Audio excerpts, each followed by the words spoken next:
Hi friends, అంతా మన lorry డ్రైవర్లందరికీ మరి నా పేరు కిరణ్, ఖమ్మం నుంచి. చూడండి ఫ్రెండ్స్, అసలే ఈ టైంలో లారీ డ్రైవర్లు అంటే నమ్మటానికి ఇబ్బందికరంగా ఉన్న ఈ సన్నివేశంలో మరి మనోడు ఈ వాహనం చూడండి, ఎన్టీఆర్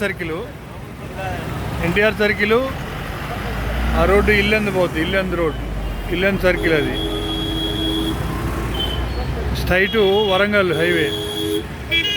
ఎన్టీఆర్ సర్కిల్లో చెక్ పోస్ట్ దగ్గర నిద్ర వస్తే ఫ్రెండ్స్, నిద్ర వచ్చే ముందు కూడా మనకి సూచనలు వస్తాయి. మరీ ఓనర్ మనం చేసిన దానికి మనం 1,00,000 రూపాయలు తోలకం తోలితే దానికి ఇచ్చే 6,000 కమిషన్ ఇంకో 6,000 కలిపియాడు ఫ్రెండ్స్. ఇప్పుడు అసలే మన డ్రైవర్లు అంటే నమ్మకోలేని స్థితిలో కూడా ఈ తీరుగా రోజు చేసుకుంటూ వాళ్ళకి సెల్ టచ్ ఫోన్లు ఉన్నాయి, ఎక్కడ ఏది జరిగినా వస్తూనే ఉంది. వాళ్ళు కూడా ఇదే సంఘటనలు చెప్తూనే ఉన్నారు. కనీసం వాళ్ళు కూడా ఇట్లనే చేస్తున్నారు. నిద్ర వచ్చేటప్పుడు తెలియకోకుండా, నిద్ర వచ్చేటప్పుడు కానుకోకుండా ఉంటుందా ఫ్రెండ్? మరీ విచ్చలవిడిగా చేయకపోతే ఇప్పుడు లారీ ఓనర్ని అంత ఇదైపోయినట్టు చెప్పండి. మన ఒక్క పొరపాటు వల్ల మనం అర్జెంటుకు పోయి అల్లోడ్ చేస్తే ఆ పార్టీ ఒక 5,000, ఓనర్ ఒక 5,000 ఇయ్యడు కదా. చూడే అంత. ఇప్పుడు ఆ టైర్లు కొనుక్కునే పొజిషన్ లేదు. కిరాయి వస్తే కిరాయిలో కనీసం ఆ డ్రైవర్కి ఆ వచ్చే కమిషను, ఆ దిగుమతులు ఎగుమతులకి, టోల్ గేట్లకి ఇవే సరిపోతున్నాయి. ఏంటంటే తప్పదు, ఫీల్డ్లో కొంగినం.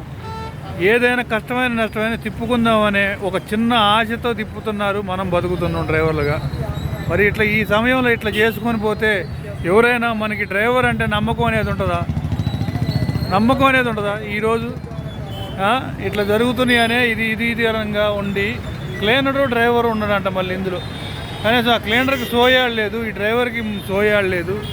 ఈ తీరుగు చేసుకుంటూ పోతే మరి ఎలా ఈ వృత్తిలో పాల్గొని మన డ్రైవర్ సంఘాలని ఎంతవరకు తీసుకురావాలి చెప్పండి?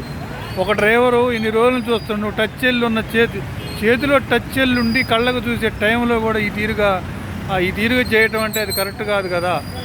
నిద్రమొత్తులో ఉండి మెయిన్ ఎన్టీఆర్ సర్కిల్లో చూడండి ఫ్రెండ్స్, మెయిన్ ఎన్టీఆర్ సర్కిల్లో ఇంత దారుణమా? ఇక్కడ తెల్లారితే ఇక్కడ అంతా కూలీలు అడ్డా మీదకి వచ్చే కూలీలు ఎంత ఇదయ్యేది. కాబట్టి ఫ్రెండ్స్, దయచేసి మనల్ని కొట్టేవాళ్ళు ఎవరు లేరు ఫ్రెండ్స్. మీ ఆత్రానికి, మీకున్న బలుపుకి, సారీ నేను మాట్లాడతాను, మన డ్రైవర్లకున్న గుద్ద బలుపుకి, మన డ్రైవర్లకున్న అవివేకతనానికి మనకేదో ఓనర్ ఇంకొక 6,000 ఇస్తారని, లేకపోతే మనం తొందరగా ఇంకొక కాడికి చేరితే ఆడేదో చేసుకోవచ్చని, లేకపోతే ఏడొద్దులు ఇంకొక కాడికి చేరితే ఆడేదో చేసుకోవచ్చని ఈ అవివేక కహానీలతో బండ్లు తోలదు ఫ్రెండ్స్. దయచేసి ఉన్న ఒక డ్రైవింగ్ ఫీల్డ్ని కూడా మీరు విచ్చలవిడితనంగా చేసుకొని మీ యొక్క నిద్ర మొత్తులోనో, లేకపోతే మీ యొక్క తాగిన మొత్తులోనో ఇలాంటి దృశ్యాలకు పాల్పడొద్దు ఫ్రెండ్స్. మనుషుల జీవితాలు నాశనం అవుతాయి ఫ్రెండ్స్. డ్రైవర్ అనేటువంటి ఇప్పుడు నమ్మి కొద్దిగా దగ్గర తీసే టైంలో ఏదో ఒకటి ఎందుకు చేస్తున్నారు? మానవత్వాన్ని కోల్పోతున్నారు డ్రైవింగ్ ఫీల్డ్లో. దయచేసి ఒకటి ఆలోచించండి ఫ్రెండ్స్. చూడండి, దృష్టి కారణానికి ఎన్టీఆర్ సర్కిల్లో ఇప్పుడు ఈ డివైడర్ మొత్తం మెయిన్ సెంటర్లో ఎక్కడో అయింది అనుకోవచ్చు. మెయిన్ సెంటర్లో ఎన్టీఆర్ సర్కిల్లో అట్లా స్ట్రైట్కి ముందు పోతే ఆ చెక్ పోస్ట్లో నలుగురు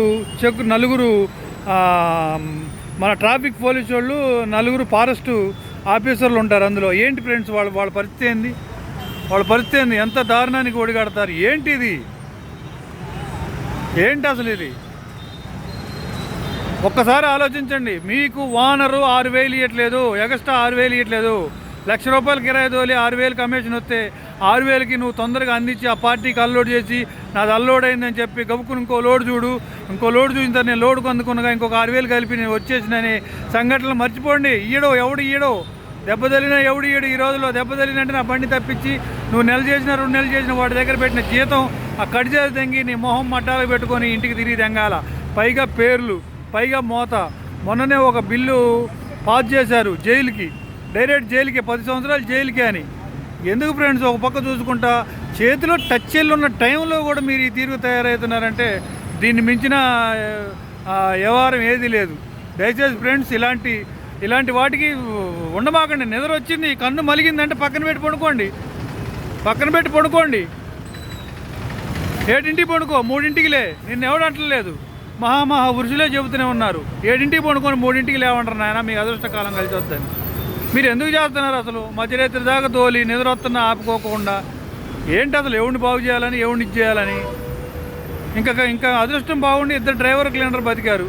అదే దురదృష్టవంతు ఇంకా ఘోరంగా అయితే ఎన్టీఆర్ సర్కిల్లో ఇట్లా కూలి పనులకు వచ్చిన వాళ్ళ మీదకి పోతే వాళ్ళు పేదోళ్లే కదా, బలిసినోళ్ళు కాదు కదా. ఎంత అన్యాయం అయిపోయేది. దయచేసి మన లారీ డ్రైవర్లందరికీ తెలియపరిచింది ఏంటంటే, ఇట్లాంటి వ్యవహారాలు చేయమాకండి. మీకు నిద్ర వస్తే పక్కన పెట్టి పడుకోండి.